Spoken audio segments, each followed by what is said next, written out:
दोस्तों, टिंडे notice YouTube channel पर आपका हार्दिक स्वागत है।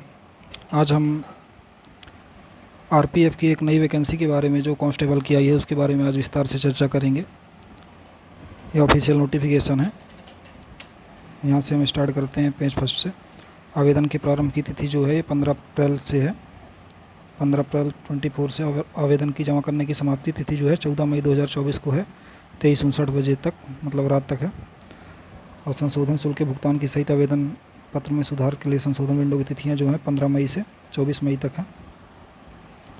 और इसमें हम आगे देखते हैं जो कांस्टेबल कार्यकारी का जो कांस्टेबल की पोस्ट है, ये कार्यकारी एग्जीक्यूटिव का लेवल 3 है। और प्रारंभिक वेतन है इसका 21,700 रुपये और चिकित्सा मानक B1 है। आयु जो है 1 जुलाई 2024 को 18 से 28 वर्ष होना चाहिए। और कुल रिक्तियाँ सभी आरआरबी के लिए 4208 हैं टोटल। इसमें 3 वर्ष का एज रिलैक्सेशन दिया गया है। कोविड-19 महामारी के कारण एक बार के उपाय के रूप में निर्धारित आयु सीमा से परे आयु में 3 वर्ष की छूट शामिल है। अभी हम इसमें आगे परीक्षा के चरण देख लेते हैं कि परीक्षा के जो चरण हैं, ऑनलाइन कंप्यूटर आधारित टेस्ट होगा। सीबीटी में उनके प्रदर्शन के आधार पर पुरुष महिला भूतपूर्व सैनिकों के लिए प्रत्येक संवर्ग में रिक्तियों की संख्या के 10 गुना सीमा तक शारीरिक दक्षता परीक्षा, पीटी, शारीरिक मापन परीक्षण और दस्तावेज सत्यापन डीवी के लिए उम्मीदवार शॉर्टलिस्ट किए जाएंगे। भूतपूर्व सैनिकों को पीटी से छूट दी जाएगी, हालांकि उन्हें पीएमटी देना होगा। यदि उपर्युक्त शॉर्टलिस्ट किए गए उम्मीदवारों में से अपेक्षित संख्या के उम्मीदवार पीएमटी में अर्हता प्राप्त नहीं करते हैं और पुरुष महिला भूतपूर्व सैनिकों के किसी भी संवर्ग समूह में कमी है तो 10 गुना की सीमा तक अतिरिक्त उम्मीदवारों को सीबीटी में उनकी योग्यता के अनुसार पीटी पीएमटी के दूसरे दौर के पीटी पीएमटी के लिए बुलाया जाएगा। पीटी पीएमटी के अधिकतम 2 राउंड ही होंगे। यहाँ पर बच्चों नकारात्मक अंकन किया गया है। सीबीटी में नकारात्मक अंकन जो है निगेटिव मार्किंग किया गया है। प्रत्येक गलत उत्तर के लिए 1/3 अंक आपके काटे जाएंगे, इसलिए सोच समझ के उत्तर देना है।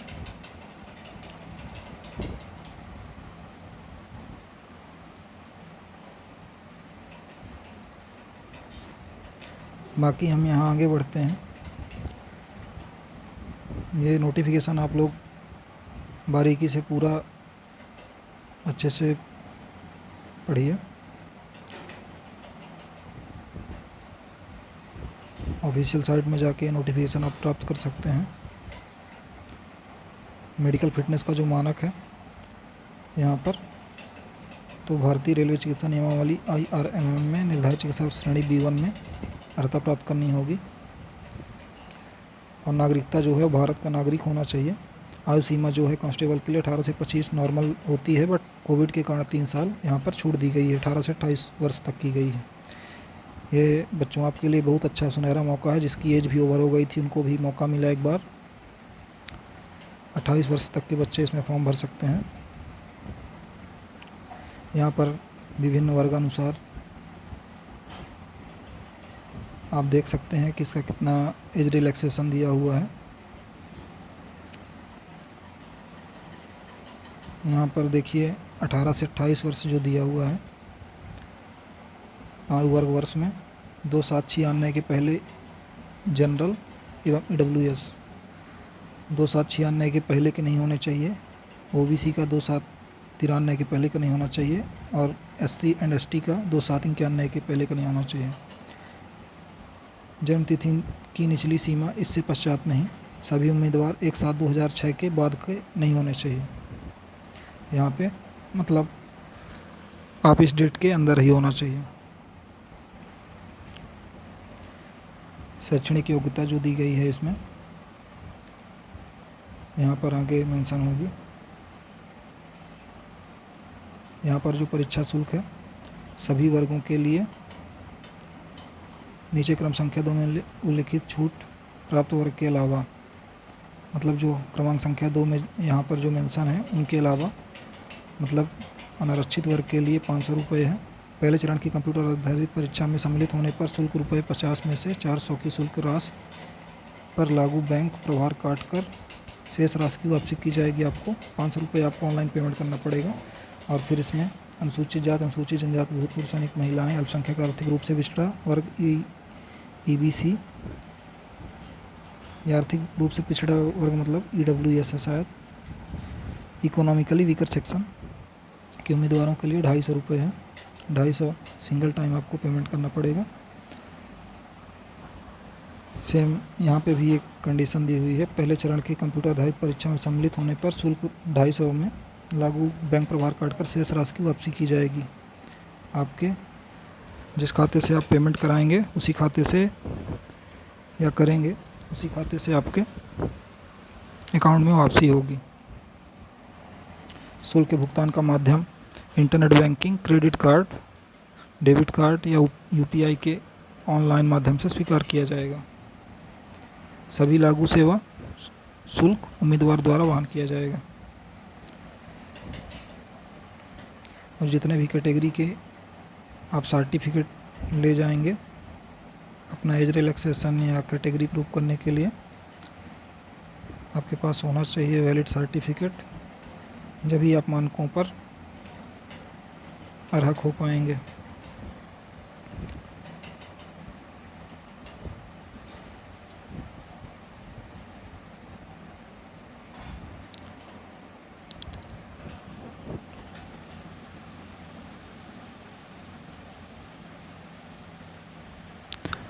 यहाँ पर सेवारत कर्मचारियों के लिए अनापत्ति प्रमाण पत्र NOC चाहिए। रेलवे तथा सार्वजनिक क्षेत्र के उपक्रमों सहित केंद्र राज्य सरकार के किसी भी विभाग में सेवारत उम्मीदवार प्रवेश प्रशिक्षण प्राप्त कर रहे परीक्षाधीन सहित अपने नियोक्ता को विधिवत सूचित करते हुए रेलवे भर्ती बोर्ड के लिए सीधे आवेदन प्रस्तुत कर सकते हैं। शॉर्टलिस्ट किए गए उम्मीदवारों को दस्तावेज सत्यापन के समय अपने नियोक्ता से प्राप्त अनापत्ति प्रमाण पत्र प्रस्तुत करना होगा तथा ऐसा न करने पर उनकी उम्मीदवारी रद्द की जाएगी। उम्मीदवारों को ध्यान देना चाहिए कि रेलवे भर्ती बोर्ड उनके नियोक्ता से उम्मीदवार को आवेदन करने, परीक्षा में भाग लेने के लिए दी गई अनुमति को रोकने की सूचना प्राप्त होने पर उनके आवेदन उम्मीदवारी को रद्द अस्वीकार किया जा सकता है। आपको अपने नियोक्ता से NOC लेनी होगी, नो ऑब्जेक्शन सर्टिफिकेट, अनापत्ति प्रमाण पत्र, तभी आप इसके लिए अप्लाई कर सकते हैं, अदरवाइज आप अप्लाई नहीं कर सकते। भर्ती प्रक्रिया को जो यहाँ पर दिया गया है कि चरण है, ऑनलाइन आवेदन प्रस्तुत करना है और इसमें भर्ती प्रक्रिया में निम्नलिखित चरण शामिल होंगे। पहला नंबर कंप्यूटर आधारित टेस्ट होगा, दूसरा नंबर शारीरिक दक्षता परीक्षा PET अथवा शारीरिक मापन परीक्षण PMT होगा और तीसरे नंबर पे दस्तावेज सत्यापन डॉक्यूमेंट वेरिफिकेशन होगा। परीक्षा कार्यक्रम स्थानों की जानकारी RRB वेबसाइटों, SMS और ईमेल के माध्यम से पात्र उम्मीदवारों को दी जाएगी। जो आप फॉर्म भरने के टाइम पे आप अपना मोबाइल नंबर या ईमेल आप उसमें इंटर करेंगे, उसी में आपको SMS आएगा या मेल आएगा। कंप्यूटर आधारित परीक्षा का स्तर जो होगा 10वीं मैट्रिक स्तर का होगा। CBT का पैटर्न और पाठ्यक्रम जो होगा, कुल अवधि जो है इसमें 90 मिनट की है बच्चों। आपका जो पेपर है वो 1.5 घंटे का है, मतलब 90 मिनट का, और कुल प्रश्न जो है 120 प्रश्न है। आपको उम्मीदवारों को प्रत्येक सही उत्तर के लिए 1 अंक दिया जाएगा। प्रयास नहीं किए गए उत्तरों के लिए कोई अंक नहीं दिया जाएगा या कटौती नहीं की जाएगी। प्रत्येक गलत उत्तर के लिए नकारात्मक अंकन 1/3 अंक काटने होंगे। 1/3 अंक होंगे नकारात्मक अंकन के लिए। निगेटिव मार्किंग है 1/3। कई शिफ्ट में आयोजित CBT के लिए अंकों का सामान्यीकरण किया जाएगा, नॉर्मलाइजेशन किया जाएगा जब कई सारे शिफ्ट होंगे। तो पात्रता के लिए न्यूनतम पास प्रतिशत UR, EWS और OBC NCL non creamy layer के लिए 35%, SC एंड ST के लिए 30%। CBT में प्राप्त अंकों को इस भर्ती प्रक्रिया के आगे के चरणों के लिए उम्मीदवारों को शॉर्टलिस्टिंग के लिए गिना जाएगा। CBT के लिए पाठ्यक्रम जो दिया गया है यहाँ पर बच्चों देख ले सकते हैं आप। अंकगणित जो है 35 अंक का है। आप डिटेल में यहाँ पे देख सकते हैं क्या क्या सिलेबस है, पूरा विस्तृत रूप से समझाया गया है।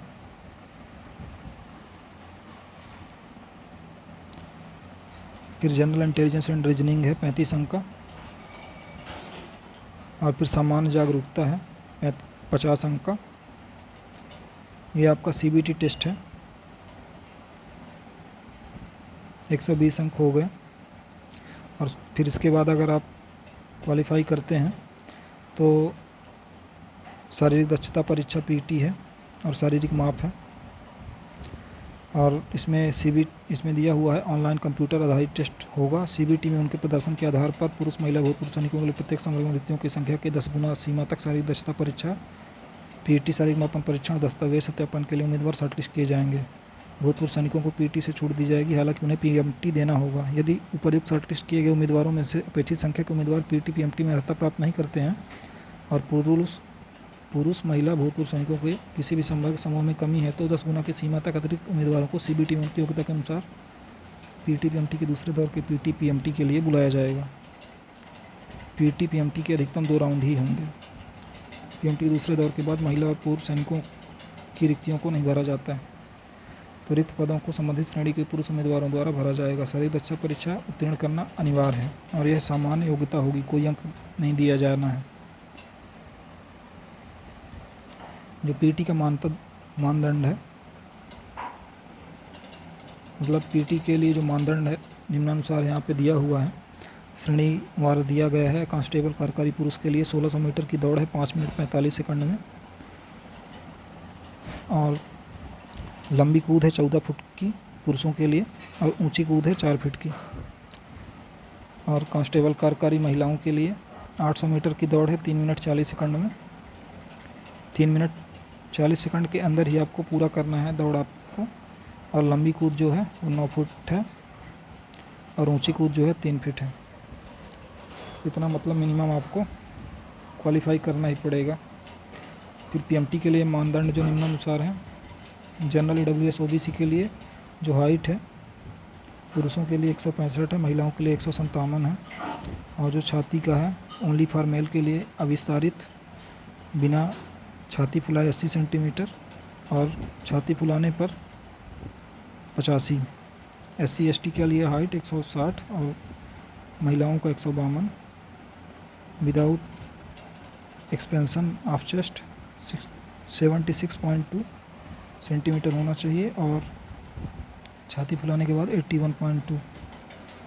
गढ़वालियों, गोरखाओं, मराठाओं, डोगरा, कुमाऊनी और सरकार द्वारा विनिर्दिष्ट अन्य श्रेणी के लिए 163 सेंटीमीटर पुरुषों के लिए और महिलाओं के लिए 155 और विस्तारित छाती 80 और विस्तारित 85।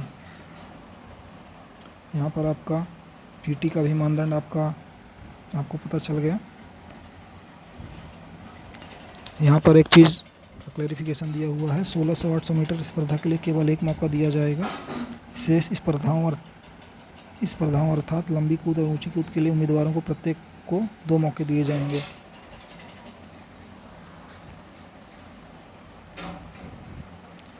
फिर इसके बाद क्या होगा बच्चों, दस्तावेज सत्यापन होगा। अगर आप वो भी क्वालिफाई कर जाते हैं तो दस्तावेज सत्यापन होगा आपका, सभी ओरिजिनल डॉक्यूमेंट आपके चेक होंगे। और अगर आप उसमें भी क्वालिफाइड होते हैं तो उसके बाद सबसे लास्ट में आपका चिकित्सा परीक्षा होगा। RRB के नियमावली अनुसार B1 श्रेणी में आपको अर्हता प्राप्त करनी होगी। और प्रशिक्षण जो होगा यहाँ पे विभिन्न RPF RPSF प्रशिक्षण केंद्र या किसी अन्य संस्थान में से किसी एक में कठोर प्रारंभिक प्रशिक्षण करना होगा। प्रशिक्षण के अंत में अंतिम परीक्षा उत्तीर्ण करना बल में नियुक्ति के लिए आवश्यक है।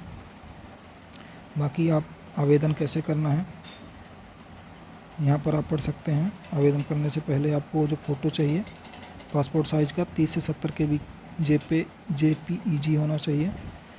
स्पष्ट रंगीन पासपोर्ट आकार की फ़ोटोग्राफ होनी चाहिए। एक सादे सफ़ेद पृष्ठभूमि सफ़ेद बैकग्राउंड होना चाहिए फ़ोटो का, बिना काला चश्मा और या टोपी पहने हुए। काला चश्मा नहीं लगाना है और टोपी नहीं पहनना है, मतलब चश्मा नहीं लगाना है।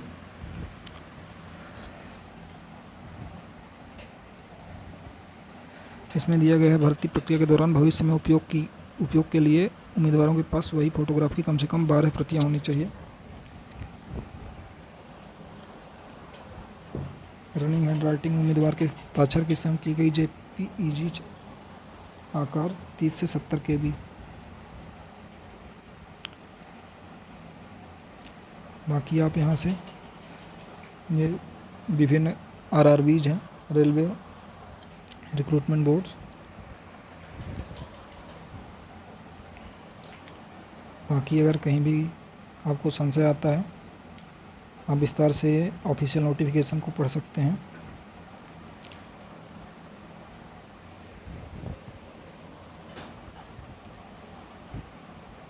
बच्चों, आपका जो न्यूनतम शैक्षणिक योग्यता है यहाँ पर दिखाई गई है। कांस्टेबल कार्यकारी का लेवल 3, वेतन 21,700 रुपये।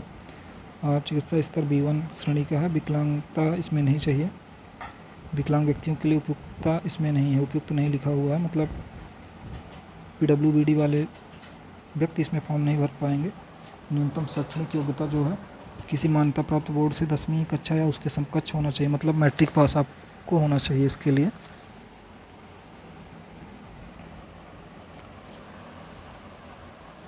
यहाँ पर हम देखेंगे वैकेंसीज़ के बारे में, कितनी वैकेंसी आई हुई हैं। कांस्टेबल कार्यकारी की अनारक्षित की 1450, अनुसूचित जाति की 536, अनुसूचित जनजाति की 268, अन्य पिछड़ा वर्ग की 966, EWS की 357, कुल 3577।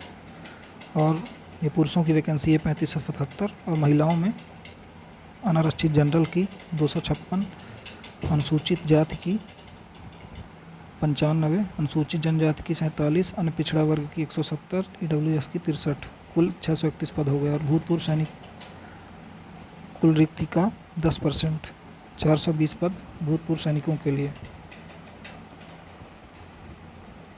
इसमें भारत सरकार के निर्देश के अनुसार भूतपूर्व सैनिकों और महिला उम्मीदवारों के लिए आरक्षण कुल रिक्ति का क्रमशः 10% और 15% होगा। बाकी कहीं भी आपको समस्या आती है, आप विस्तार से ऑफिशियल नोटिफिकेशन को पढ़ सकते हैं। थैंक यू दोस्तों, ऑल द बेस्ट।